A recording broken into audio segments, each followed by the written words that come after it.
most of us have at least one insurance policy. I think probably a lot of us have numerous insurance policies. Some of them we're required by law to have, at least here in the U.S. And if you don't have them, you'll have penalties if you're caught. Some of the more common insurance policies here in the U.S. is health insurance, life insurance, homeowners insurance, car insurance, or sometimes referred to as motor vehicle insurance. And it goes on and on.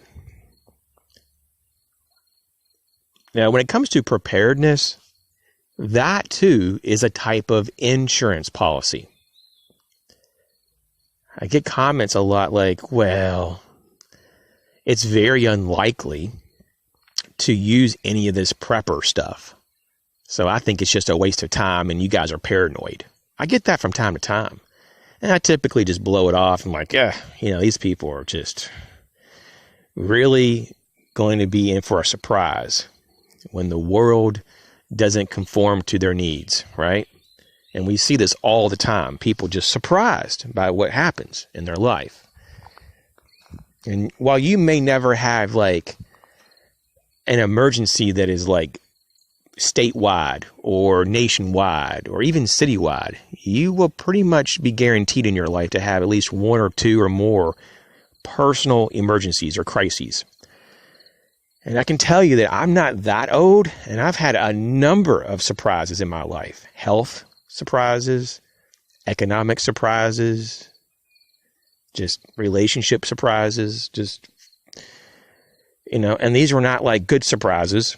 These were kind of like, what happened here? Or what is going on, or this and that. And so preparedness really gives you a peace of mind, just like an insurance policy. And unlike a traditional insurance policy, you have the skills and the resources at your disposal. So it's not like you have to go and file a claim somewhere to get your preps. You have them. And so that's a beautiful thing. Preparedness brings the family closer to each other because it gives you peace of mind and it lowers stress. And so it's not like something that actually increases stress. Some people say, oh, it's so stressful. Well, you might be doing it wrong. You might be just overemphasizing things. You shouldn't be stressed out. You should be more relaxed. And so I encourage everyone to view preparedness as something that you want to do and not something that's just a burden. Because how we choose to look at things in some ways gives us the outcome of our experiences. And so for those who say, well, I just don't ever see myself and my family using certain things or having to learn this or that, or I know of someone that went his whole life and never had any problems. Well, good for that person.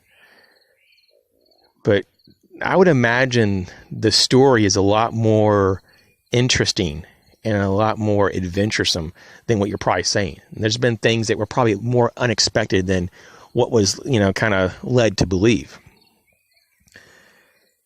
I mean, I know a lot of people that are very hardworking people and they've been laid off their job. They did nothing wrong. They just got laid off. I know good people that try to keep up and maintain their vehicles, but their cars will break down, sometimes in the middle of the highway.